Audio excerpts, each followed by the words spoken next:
Okay, starting the review for week 2 games. So we got Betty versus Lazy in the first matchup. Just looking at team preview, kind of feels like Lazy has their work cut out for him. Poniard is an absolute beast here. You kind of need to rely on like full health Life Orb Diglett or Sacred Sword from Hot Edge to stop that thing. Yeah. If or neither of Sash those, Diglett. well, the Sash Diglett doesn't OHKO. That's the problem with Earthquake. Could I not get it with the Sucker Punch afterwards? Poniard does have its own Sucker Punch. I'm not sure if it can afterwards. It probably could. Yeah, because in that case, Yeah, Shellos also can check non-Sword Stance variants, but if it's the Sword Stance variant, then forget about it. yeah. So yeah, should be a little bit interesting. Diglett also does have a lot of good targets, like, you know, Vulpix and Ponyta definitely don't want to eat an Earthquake, and Diglett is the fastest thing on the field. Yep. So yeah, this should be interesting. I think that if Diglett can remove key targets, then Lazy's got a shot here, but definitely has their work cut out for him. Yeah, I definitely agree there. Let's turn this here and let's see how it goes. So it leads, we got Vulpix, okay, makes sense, setting up the Sun, and Alola Meowth, so expecting Fake Out here probably. Yeah, Fake Out, kill us on turn. Yep, that's a good turn to stall out, and Meowth I think does get Parting Shot here. Not sure if that's going to be what we see. We just see a Weather Ball one-shotting. So that feels like that was not Eviolite Meowth. I feel like that would have lived one hit. So here's a Diglett. Oh, okay, and that's Scarf, and it was probably Life Orb Diglett. So yeah, this Vulpix is just absolutely running train. And actually, I should probably take a pause. So Vulpix caps out at 17 speed. This Meowth caps out at 19 speed. So if that was a max speed Meowth, then it's possible Lazy should have known this was a Scarf set before that Diglett came out. So I'm not sure how fast that Meowth actually was. We'll have to see if it makes an appearance in Game 2. Yeah. But that's one possible source of error there. We see the Shellos come out now. We're Scarf locked into Weather Ball. This is still going to do a fair chunk, but this is definitely the best answer to this. Switch out, come Poniard. We don't want to eat the Scald Burn here, but that's what we're going to do. And no burn. Okay. So that works. I feel like Trico was just a strictly better switch, just because of the Sticky Hold. Acid Armor is a very interesting tech. Oh boy. So it seems like the Shellos is here just to beat this Poniard. So we're going to see Recover probably. Okay, well now this is very interesting. Yeah, this is definitely it. Okay, we're Marini. So I don't know if Shellos has anything at all for Marini. So you gotta burn, nice. You gotta get out of here now. Don't want to eat a Toxic on this. Okay, good. Natu is a decent switch on... Okay, Sludge Bomb though, that's a good attack. Yeah, definitely an aggressive move. So did we Definitely Heat Wave? works. Did we Heat Wave the switch? We did not Heat Wave the switch. One for Psychic. That's probably fair, but Sucker Punch is gonna do it. So it seems Betty has learned that Sucker Punch is a move that Poniard gets. So yeah, this is gonna be just Poniard running train. Sacred Sword will put a stop to it, so that's good. Yep. But now what do we do about this Vulpix? Because I feel like Shellos probably still takes like 30 to 40 from Weather Ball, so it's not a safe switch. So Weather Ball coming out again. We have to see Shellos here. There's nothing else you can do.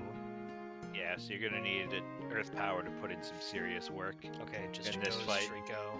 That's fine. But now we do have a safe Fungus switch here.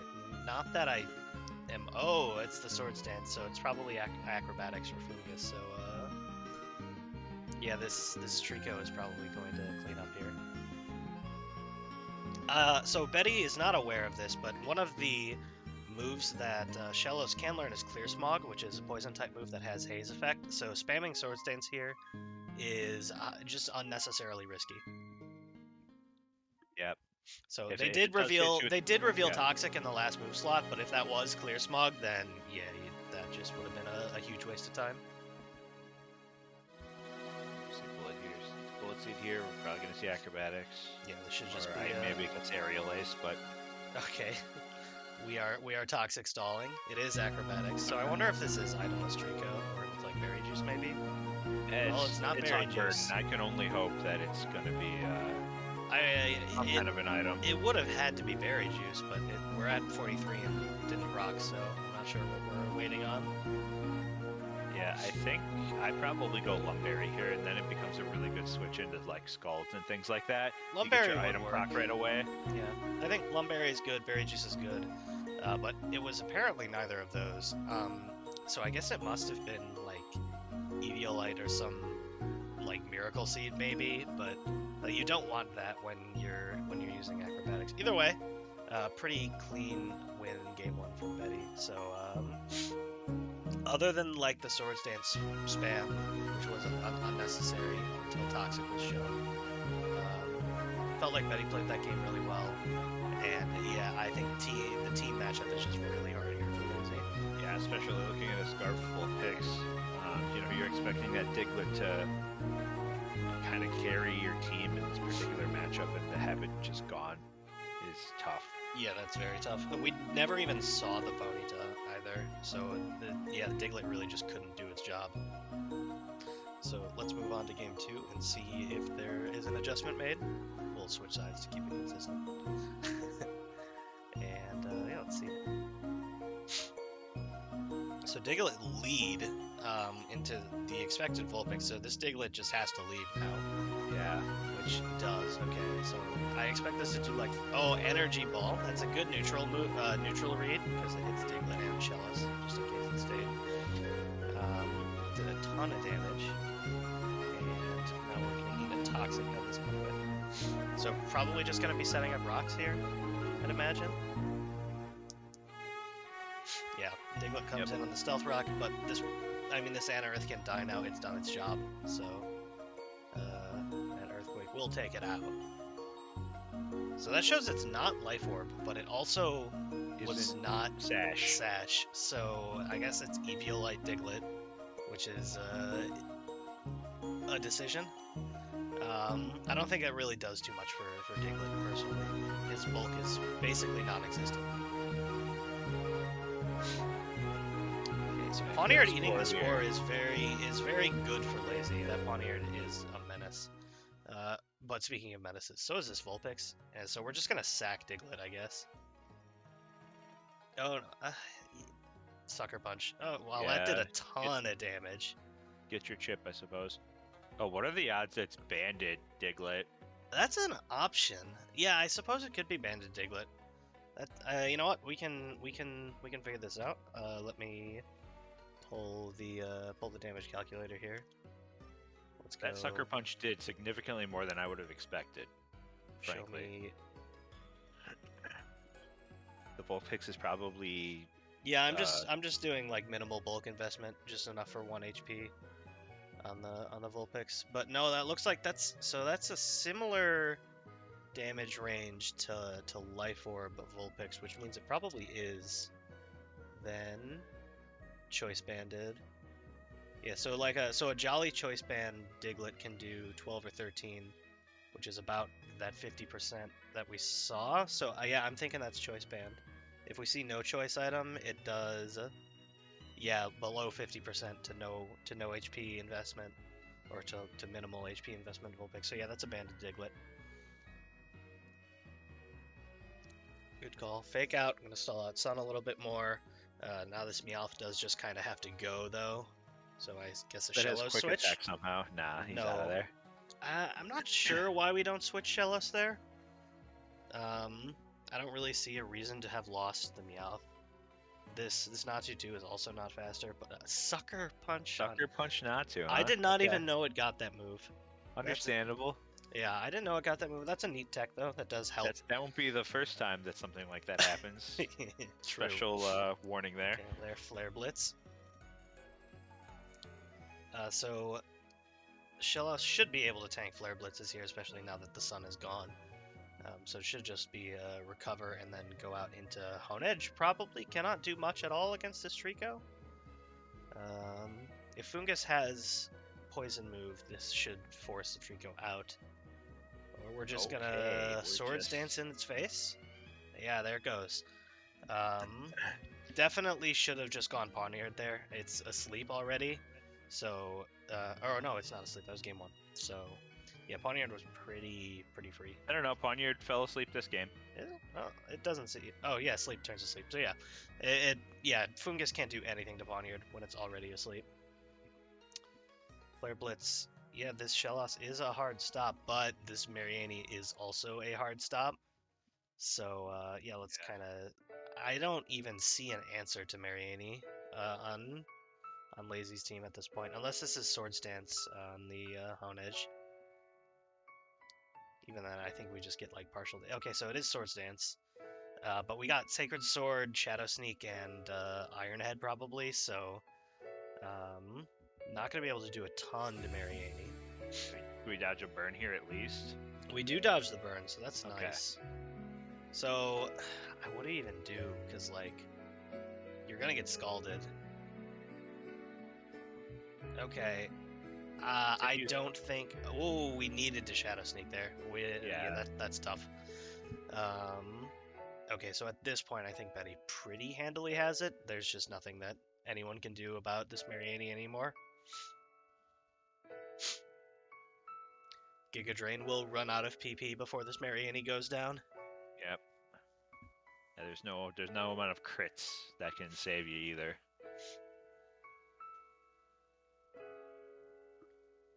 We've got a burn, so we've got some more passive damage on this guy.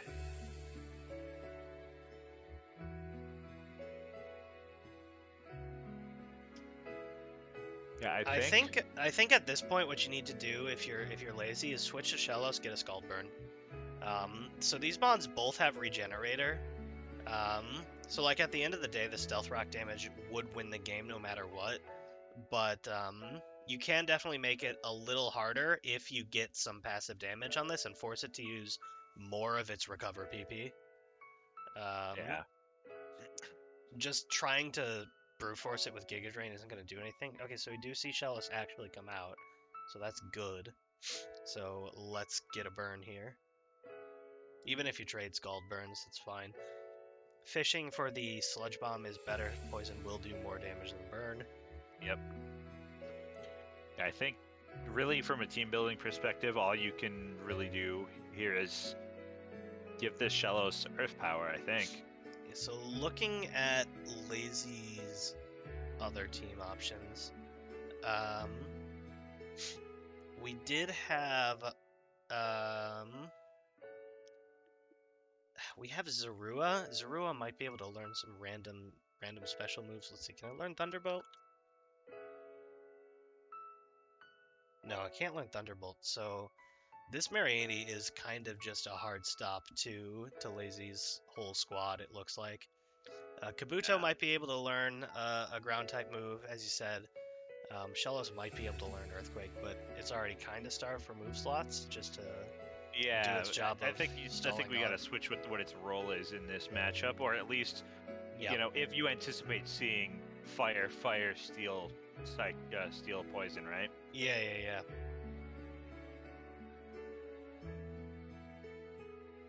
And I think a little bit more pressure on the Poniard either way would go a considerable ways in this kind of game. Yeah, I'd agree. Okay, so another option is Croagunk.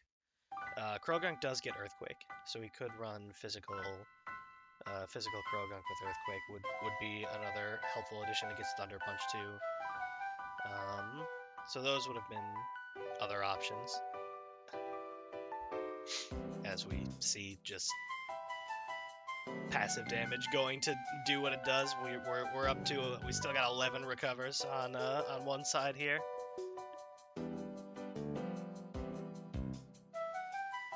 Okay, so at this point we are going to hit the speed up button. I think we're at this point aware of how things are going to go. Okay, there's the poison damage. Take it down. Protect just because we can. Are we fresh out of... Oh, we still got 10 Giga Drains.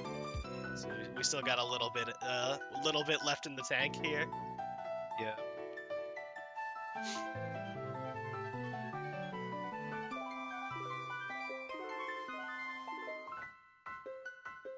And I guess the only other thing you can do while playing the game is whatever your way of killing, Marianne is, you just have to keep it alive the entire game, no matter what, or else this happens. Yeah, basically. for sure.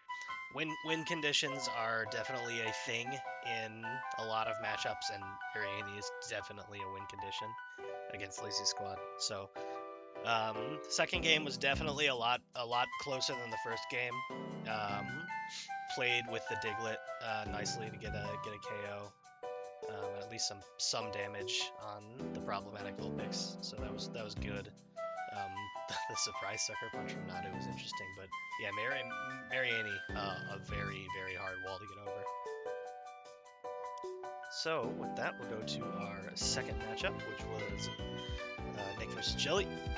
And looking at these teams, so Nick does have the water types. Yep. Not shy on those. So it looks like we brought 5 water types in Grookey. Oh, Arkin is not a water type. Wait, Arkin is just blue. It's not a water type. Don't mind me. It really just blended with the Carvana. Yeah. So, okay. And on Jellie's side, we brought Poliwag. I'm not really sure what to expect here, but we did, in fact, bring Poliwag. I think just looking at team preview, water type matches up extremely well into Jellie's team. Yeah. So actually, it's gonna be very hard. If this Poliwag is water absorb, that can actually help a lot because we have 3 Pokemon that are weak to water. So Yeah. Poliwag might actually be quite helpful here. But otherwise, it's gonna be tough because that's your only water resist. Yep, that's your only water resist. And I have a feeling that one of these 2 potential Shell Smashers might be a problem. So let's see how it goes. So we see Shelder and Growlithe. So got that Intimidate down. Iron Tail. Shell Smash. Iron Tail probably hits less hard than any given fire move, but yeah, Shell Smash, Razor Shell, even with -1, that's gonna hit super hard.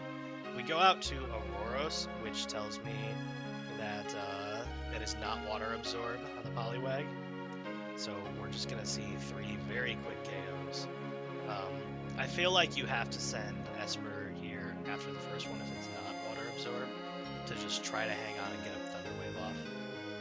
Assuming, of course, that it has Thunder Wave.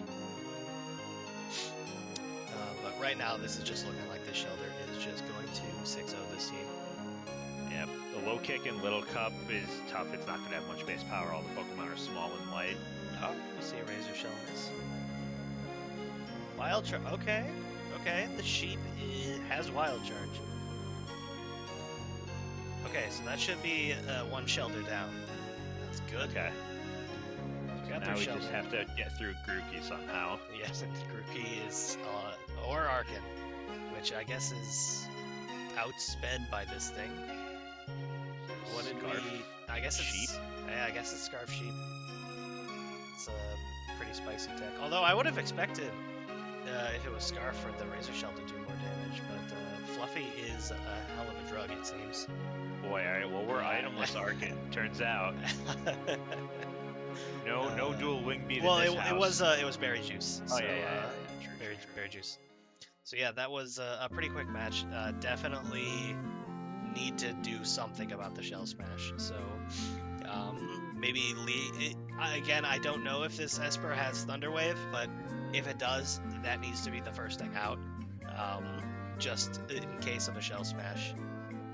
Or maybe like Freeze Dry on Amara, but I think even at +0, one of these boys will be able to just one-hit KO it, so this is gonna be tough. Yeah, beating 3 Shell Smashers is a tall ask for a team with 1 water resist. It's definitely a rough matchup. Let's see how game 2 went.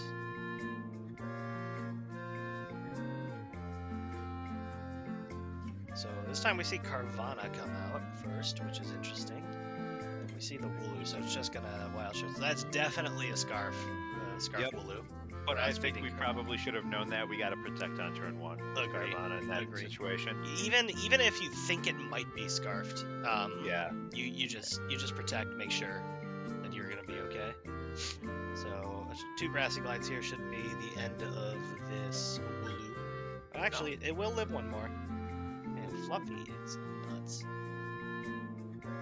Oh, but that wild charge will have it go down. Yep.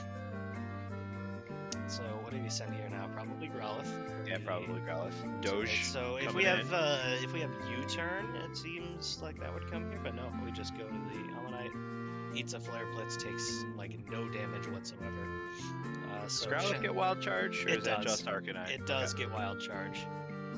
It does not seem to have it. Iron Tail, so we're going to be at very low defense. But we now no longer have anything faster than this, and Wooloo is gone. So this is going to be a little tough.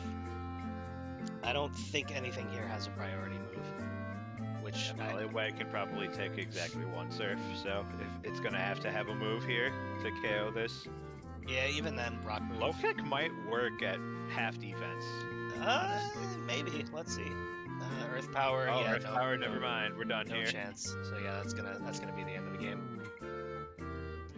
Should just be a quick Surf and then probably another Surf, and Esper should go down here. Yeah, this is just a very, very tough matchup into 3 Shell Smashers and not a resist to be seen. Okay, so options that we have against Shell Smash. So I think. I know Meowstic has gender differences. I'm not sure if Esper does.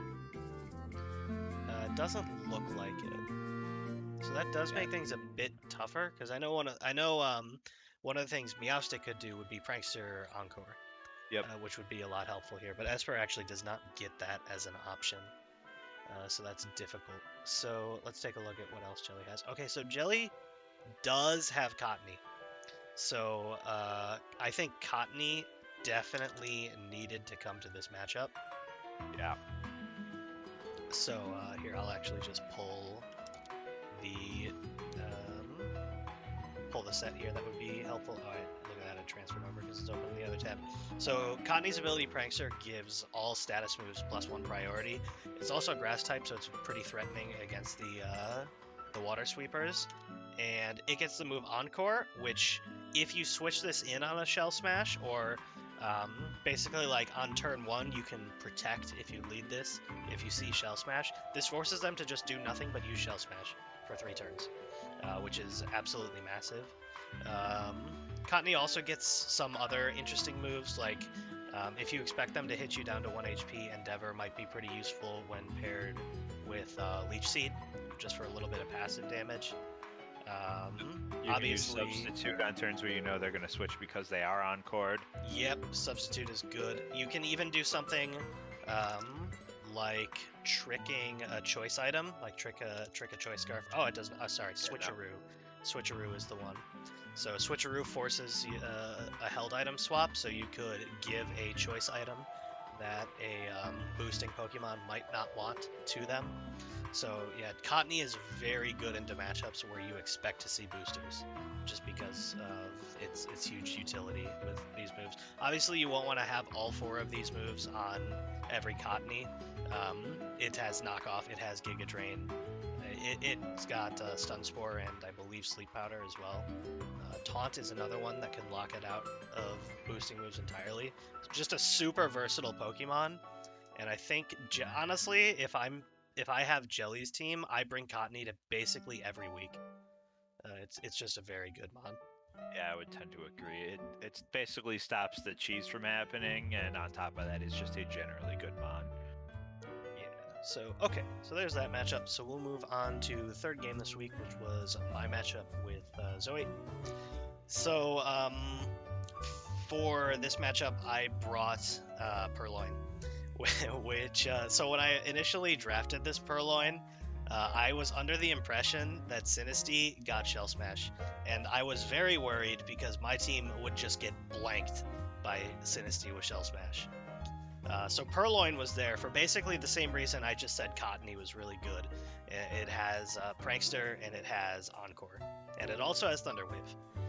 So basically, I drafted Purloin with the idea that it stops Sinistea from blanking my team. Turns out Sinistea doesn't get Shell Smash in Little Cup, but it's still a useful utility Pokemon, so I brought it anyways. As far as Zoe's team, I didn't prep for the Yamper, I can say that. Do you remember what 6 you brought in our practice games? I can find out in about 2 seconds. Yeah, let's do that. Let's see. So in our games, I had Magpie, Scorbunny, Critical Mon, Sandshrew, Bulbasaur, Bunnelby, and Galarian Ponyta. Yeah, okay. That sounds right. So yeah, I think Scorbunny is definitely the big missing piece here. Scorbunny does a lot of work against Ferroseed Sprinticore because it can run Gunk Shot and Blaze Kick, which are it scares both of them. So it's pretty tough to deal with. And it's got Stab. You can throw U-Turn on there. It just does a lot of damage. Yep, it does a lot of damage. But here is how game 1 went. So I led off with Purloin. I basically always lead Purloin in this matchup just in case of any shenanigans. It has U-Turn, so it's pretty low risk no matter what. So I went for a knockoff here, and that just did massive damage to this mag because it was Berry Juice instead of Eviolite. I switched Munchlax for the Thick Fat, expecting a Flare Blitz to come out, but Belly Drum instead. So Belly Drum is a move that requires you to burn 50% of your HP. So going for it when you're already below 50% HP, unfortunately, just causes the move to fail. Yeah, or if you're expecting to be below 50% HP, like if you go second and your opponent hits you, there's a chance the move could just not happen. Yeah, even if this was like turn 1, this Magby was in, if I went for knockoff, went first, did 65, then the move would fail. So you want to make sure that you're not going to get hit by, well, in this case, knockoff removed the Berry Juice, so that was the problem, right? So like, if you're going to expect to get hit by knockoff or be below 50% when you Belly Drum, it's best to just not go for it. Mach Punch here does get a little bit of chip on Munchlax. Earthquake takes out the Magby. Earthquake from Munchlax here is pretty much just unresisted, and by pretty much I mean it is unresisted. Mystical Fire, I'm not really sure if this was the best send. I think sending Meowth with Fake Out and like Body Slam, or not Body Slam, like Facade, Facade, however that's pronounced, or Covet would be pretty good, like itemless Meowth. So I send Purloin here just because it fears absolutely nothing from Sinistea. Giga Drain is just the best move it has. Weak Armor is definitely the best ability here. Stored Power, unfortunately, it's a Psychic type move, and Purloin's a Dark type, so that's just not going to deal any damage. Knockoff here picks up the KO. So now we're in on Meowth. I assumed a Fake Out was coming here. I just clicked Thunder Wave, and yeah, Water Pulse instead is what came out.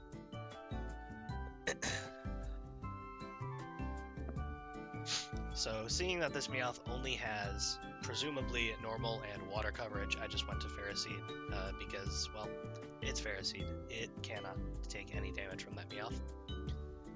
Sandshrew is not a great switch because of the prospect of eating a grass type move, as happened there.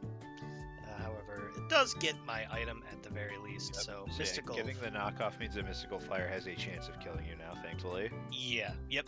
That is the biggest thing that happened here. So if I would have seen Galarian Ponyta come out, I probably would have needed to switch. But going into the Yamper here, we can just very safely cheering for the boy. We can just very safely go Drillbur and click the Earthquake button, because Drillbur's Earthquake is a bit too much for the rest of this team. Yeah, Drillbur's tough because it's naturally fast. Earthquake's an incredibly strong move. Drillbur's relatively strong by itself. So if you've got Chip and you're not faster, the whole team's going down. Yep, and that's what happens there. So that's game 1.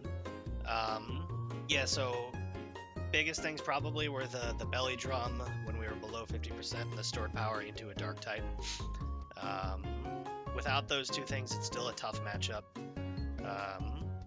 I would say probably saving the Magby for a spot where Belly Drum actually could have gotten off would have been the best chance to make plays, since like if we're in a situation where this Magby has Belly Drummed, the only thing on my team that like can live a hit is the Munchlax.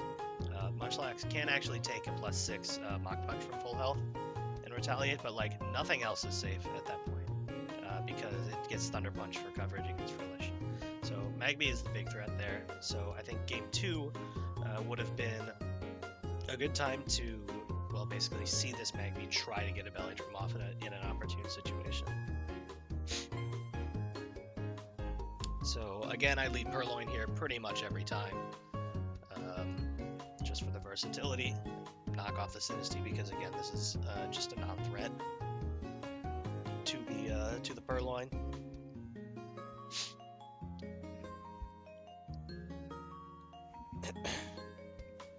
Knockoff just putting in a bunch of work, so switch out here into the Drillbur for pretty much the same reason as last time. Drillbur doesn't care about anything Yamper has, and eating a Volt Switch is just extra nice.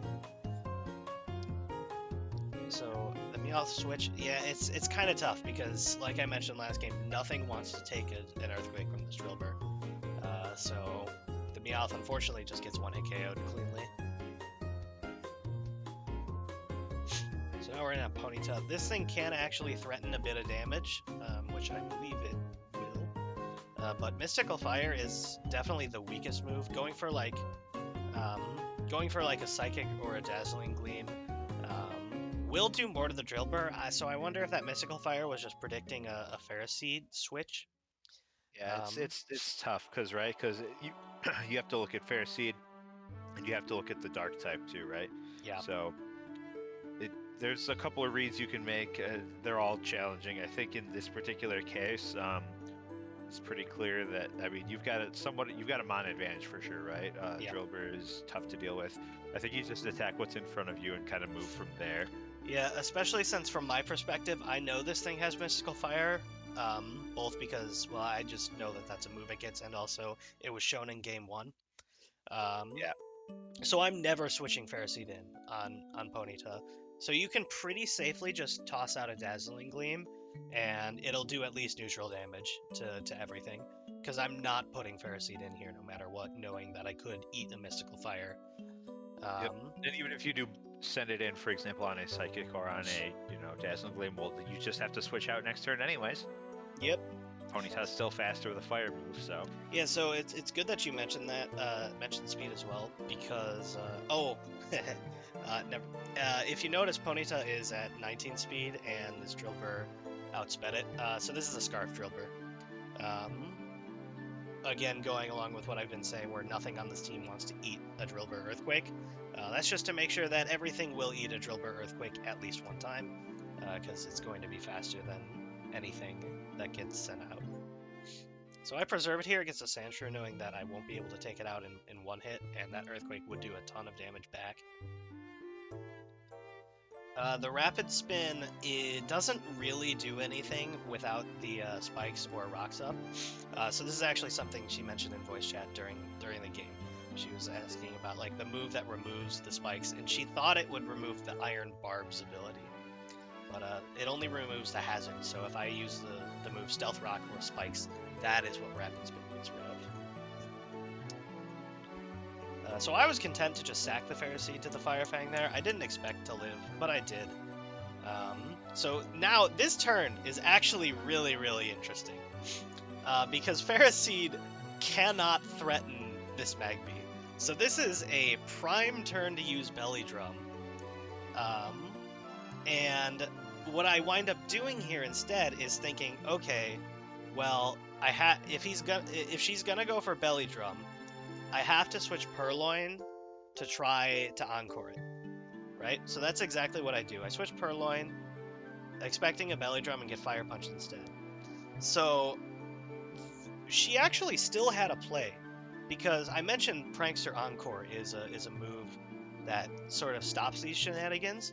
But Magby has Mach Punch, which is also +1 priority. So going for Belly Drum into Mach Punch would have actually been her best bet at continuing this game further. I do still have the full health Munchlax, so I would have been okay regardless. But in this situation, I can just Encore into the Fire Punch, and now I'm totally safe from this thing. And I can just send out the Drillbur, or in this case, the Frillish, to just finish it with a Scald. Yep. Yeah, in most situations, having the Prankster, the +1 priority, does stop, your opponents from kind of boosting on you, with the Belly Drum. But in this particular case, because Mach Punch is also +1 priority, and Magby is naturally faster than Purloin, Mach Punch would have gotten the KO, and Zoey would have had access to all her moves for the rest of the game, which is a very scary position. Yeah, it was definitely something that in the moment I was a little bit unhappy with Ferroseed being, the target sitting there, but yeah, it would have been an interesting proposition. So I kind of wish it happened. But that was the game 2, and now our last matchup of the week was you against Luke. So do you want to talk about the team you brought for a little bit? So I mean, really, the team I brought was a combination of my Snow Core, which I drafted in back-to-back picks, Snow Warning, and then Slush Rush to help me be fast. Really, I mean, Coughing is just good and has to be here to deal with Mienfoo in some capacity. Timber is just good in general, mono fighting types. It's got incredibly good bulk, all things considered. So with an Eviolite, it's threatening. And then Lickitung is just here to be a big pink wall of obnoxiousness. Really, that's pretty much it. I'd love to be able to say more about Staryu. However, in this particular matchup, it has a very specific job, and it doesn't wind up needing to do its job in this particular match. Yeah, so I guess the full disclosure. So I did help with practice games for this week, and I did bring 5 of the 6 Pokemon from Luke's perspective that are on the screen here. The only one I didn't bring was Togepi. Instead, we got a Tentacool, right? Yeah, instead I did bring Tentacool. And that, I mean, it was pretty apparent that those other 5 needed to come to the game, and that last slot was kind of just nothing matched up extremely well against your team out of his remaining team. But yeah, I mean, dealing with Mienfoo is basically the entire matchup. If you can deal with Mienfoo, then it's a lot easier to play around the rest of the team, but that thing is hard. Yeah, he's tough. Let's get right into it. You can talk through here. Yeah, so starting off, I expect Onix. So we've got Snover here, not where I want to be. I know Snover has a fire move, so I've got to get out of there immediately. Switch to Lickitung. Dodge a Fire Blast would have done about 14%. So we get some hail damage here. I think I just go for the knockoff in this situation. I try to get the item, and I do. I get the Berry Juice out of there. I don't have to deal with Sturdy Onix anymore. However, now he just gets rocks up. There's nothing I can really do about that. So I go into Timber, generally bulky, has Protect that I can use against the Explosion that may or may not be coming here. You see we switch to Togepi, and I just fire off a Drain Punch. So I say, you know what, at full HP, Explosion won't kill me. I'll fire this off, and if we hit something, we hit something. Now we gotta get out of there. Togepi's got fairy type moves and all that good stuff. So switch out, take 15. Lickitung continues to be a big annoying pink blob. Toxic there, pretty rough for me. That does in fact put me on a timer. So I don't get to just sit here forever. But I wish. I know he can't do enough damage. I think I just fire off another knockoff here. Yeah, and it hits the best target too. Yeah, and it does hit the best possible thing on his team. So with that gone, I either switch immediately or I just Protect on a would-be fake out. Okay, so I actually stay in because I think I can take High Jump Kick, and then I go for the Paralysis Chance with the Body Slam. Yep, from full HP with Eviolite, Lickitung should be able to take the High Jump Kick. And this is where the big play happens. So you hadn't yet revealed Protect. No show Protect yet. He used Knockoff. Knockoff isn't going to kill me, so he thinks it's safe because I didn't go for it on the quote-unquote obvious turn, so to speak. No, so getting protect there ensures that the high jump kick misses and he takes 50%. Yeah, I think the big thing here is when you see Wish, you can pretty safely assume that there is a move slot on that moveset for protect, even if it hasn't been shown yet. Like 95% of the time, that'll be the case. So Go as high as 99.5. Yeah, So yeah, it's honestly. basically a guarantee, but it is still a mind game. It's really tough. It is, yeah. So I think if I'm Luke there, I probably click U-turn instead, just because it's lower risk. But you can understand wanting to get the annoying pink blob out of there. Yeah, So, and tough again, call. going for a non-U-turn attack, puts you at risk, and even U-turn, frankly, still puts you at risk of just taking a paralysis on one of your other Pokemon. Yep. So I find out here that this is a Scarf Porygon. Which is important. Well, yeah, So which is in fact very important. It's Scarf and it's download, which means Snow is very good in this matchup all of a sudden. Yep. Yeah, not having to deal with this Porygon being Trace and getting my same speed. And we can talk about that maybe a little bit later, but Yep, we can talk about that in post. yeah, right here I'm just protecting and getting the chip damage. I shard, I make sure that Hail winds up killing this Porygon. I am losing some Hail turns, however, getting the relatively safe Porygon trade-off is definitely the spot I want to be in. We've got Togepi here. This is a fun turn. This is a fun turn.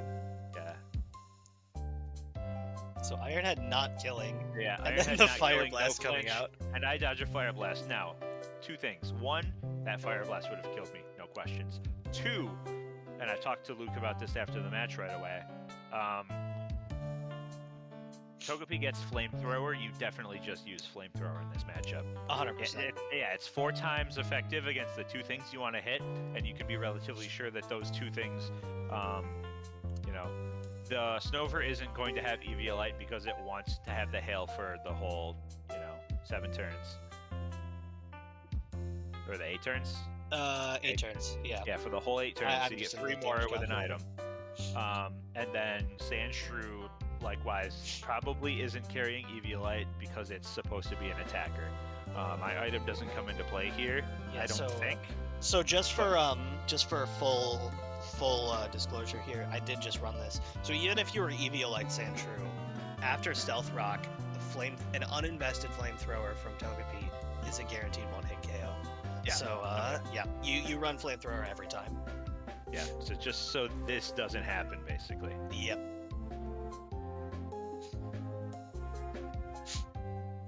And I get a safe, faster Earthquake there, and I get to stay in.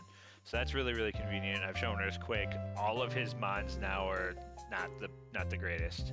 I go for a Sword Stance here, thinking that I can avoid a Scald Burn. He goes for Thunderbolt, and now I get absolutely obliterated because I didn't know Sucker that Punch. this mon got Sucker Punch of all moves. Yeah, I did not know that this had Sucker Punch either. When I was in my team building, that's not even a thing I considered putting on this Jinchao. So here I am thinking, okay, I've got my Sword Stance. As long as he doesn't crit me, I'm fine. If he scalds me, I have Lumberry. If he paralyzes me, I have Lumberry. I'm going to sweep his entire team now. And then this had Sucker Punch, And then he boomed strategy you. was gone. And then he boomed you. Now we go to Timber. Which, yeah, this Timber is also a huge threat. Yep. So yeah, incredibly tanky, takes almost nothing. We get a Stunky here. I'm just gonna Drain Punch until the game's over, basically. The crit there, I do believe, probably does matter. The crit definitely matters, although that is, I believe, Life Orb Stunky, so maybe it didn't. Even so, Stunky's not going to really do anything to Timber. Yeah, Thunderbolt there, and we Drain Punch. We get enough life back to, be Yeah, able we're to safe take even about from a 2 crit. more of those. Yeah. Like, I think even a crit Hydro Pump probably doesn't even kill at that point. Yeah, so we get a little bit of HP back. We are paralyzed, but we have a relatively safe way to deal with Onyx. Luke. Earth Power saves the frames. Yeah. On the animations. Stealth Rock is definitely definitely Luke's like, yeah, we're done here. Let's move on to the next game type of maneuver. Yeah, for sure. So yeah, a couple interesting moveset choices on this team for sure. Fire Blast is definitely like a what the heck, because like I think just from playing the like VGC, we know Togekiss gets Heat Wave, so that's like the fire move you'd expect to see. Yeah. And you think logically, well, Togepi's not a bird, so it's not gonna get Heat Wave. Totally, I would not have thought to check for, Flamethrower or Fire Blast right away, unless I was super paranoid about it. Which, I mean, yeah, tough. It is a Gen 2 Pokemon, not a Gen 1 Pokemon, so the move distribution isn't usually as insane. But yeah, it sure gets a fire move. Okay, let's move on to game 2. No, And now the lead strategy is, Snover, because I expect to see Onyx. So he goes for Rock Blast, which has, a some percent chance of just absolutely wrecking house. Thankfully, he does not get one that is so, long that it kills me here. And then he just goes for the guaranteed rocks, and I get my Giga Drain back. So I'm at full. He's got rocks. Onyx is down. Onyx has kind of done its job. yeah, that is the point of the Onyx set, is to just get rocks up. And He see, there's likes your to. 14%. We've repeated this play from the first game. He goes for Crunch here. And that's where Does the life orb is significantly showing, more yeah. damage than I thought. Yeah, the But, life orb definitely showing itself. Yeah, he goes for Sucker Punch, thinking I would So- attack into him. Yeah, that Sucker with Punch this. is definitely just a misplay. We saw on the last turn Crunch did 33. This Lickitung was at, I believe, well, it's at 30 here, or at worst it would have been 34 just before hail damage. So we know Crunch is a guaranteed KO, and we also know this Stunky is way faster than Lickitung. Yeah. So I don't think Lickitung gets Quick Attack. There's no chance. Not a chance. So yeah, we just Crunch there to make sure you get the KO, so that this doesn't happen, because Sucker Punch will fail if non-damaging moves are used. Yeah, and then I protect because he obviously knows now. It's like, oh, I have to attack. So I get my wish off. I think I just wish again. Yeah, Right, because I know with he hail can't. damage. I know he's and the hail damage gets him. Life orb damage gets him. I have to protect here, no matter what, just to get my HP back. And then, Right into coffee. It's a high jump kick every single time. And then we get a U-turn to get out of there. Something's switching into a, Will-O-Wisp, so we catch the Porygon there. Yeah, so And then I we wanted to ask you about this turn. So what was up with letting the coughing go down here? Because I figured you would have wanted to keep it around for the Mienfoo in the future. I thought that basically with the situation I have, I'm up enough Mons Okay. that I could go into a revenge killing back and forth scenario and still come out on top. Okay, that's reasonable. We get a knockoff on this. That ensures that it'll die in the future. The body slam's good. I hold the toxic. Nothing else really wants to get toxic. I find out that it has soft boiled, so that's new information. It is an egg, nice. so on further inspection it checks out. But yeah, I definitely am only used to seeing Wish on the like the Togs. Yep. And then we see the Fire Blast gets the KO. Again, Flamethrower definitely would have killed there too. So yeah, at this point but we now I know get the Iron Head Sandshrew. KOs from game 1. We know Iron Head's a KO here. And now we see Mienfoo. Now I protect, because I know Fake Out is likely and High Jump Kick could happen. I decided to just go for the damage here. I have Psychic to follow it up. Getting the flinch here, though, seals his fate, basically. I can protect here. He's got knockoff. And this helps. The Hail Chip puts it right into Iron Head range. That Hail Chip guarantees that the Iron Head did 43 the turn before. It'll do 43 this turn. That crit did not matter.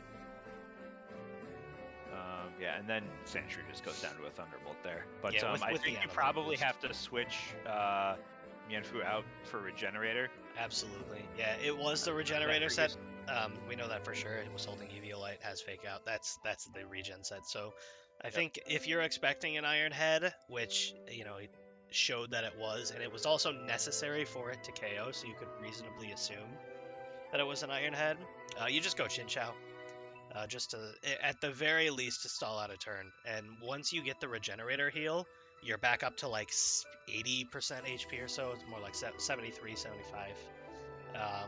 Then you can switch 100%, Mianfu back into the predicted Earthquake, and even if it's another Fake Out, you take it. So that stalls out the hill turns pretty significantly if you make the double switch play there. Yep. So Timber, Mach Punch, and now we're just kind of in the same situation we were at in Game 1, where Drain Punch. We're just going to drink this guy. Yep. So we get the paralysis again, but again, it winds up not mattering in the end. But yeah, it was an interesting game. There was definitely luck on my side. There was definitely luck that Luke could have avoided entirely as well. But Yeah, I thought Luke made some good plays, going for a knockoff on a turn where I can use Protect instead of High Jump Kick again in the second game. Very smart. Yep, agree.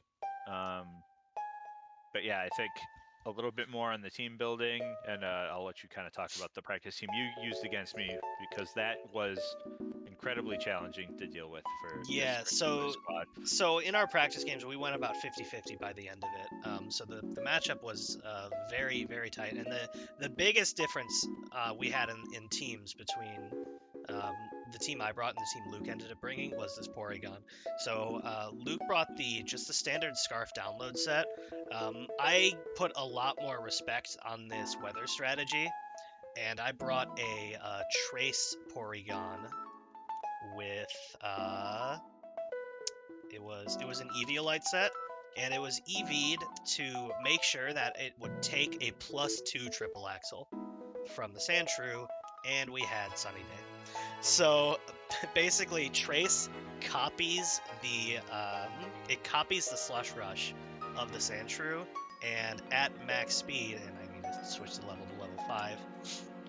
At max speed, the Porygon also speed ties with the max speed Sandshrew. So it's a speed tie but it's guaranteed with the EV investment that we will get the Sunny Day off, and the sun will go up and the speed will go down.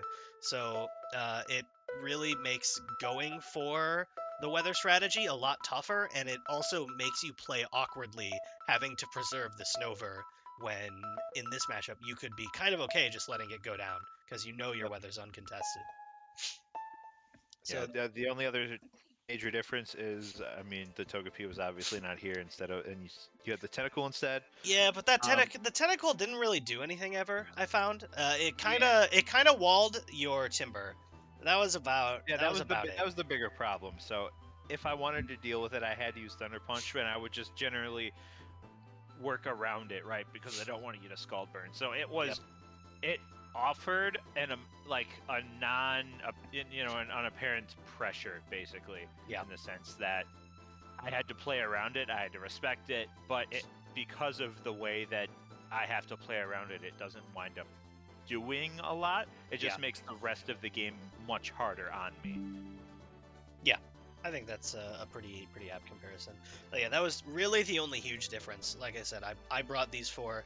They were slightly different movesets. I didn't bring Sucker Punch. I didn't even know this thing got Sucker Punch. I think I would have brought Sucker Punch if I knew it had it. I didn't know, that's for sure. So that was definitely a cool tech to see. But yeah, otherwise it's just minor differences. I brought an Eviolite Stunky with Explosion, mostly because its only job is to hit Fire Blast on either the Snover or the Sandshrew, and if it can't do that, it might as well boom, because this thing is kind of garbage otherwise. But it's got speed. With the Life Orb, it at least did respectable damage. Yeah. So okay, I think that'll wrap us up for this week's games. So next week's matchups, I have to face you, so I am not looking forward to that. I think our teams are gonna have a tough time going against each other. Yeah, there's a lot of stuff to worry about, a lot of stuff to try to play around, and there's a lot of team building meta choices. and Oh, capabilities that absolutely. we've got. So it'll be interesting for sure. But yeah, that'll do it for this week. So we will see y'all in the next one.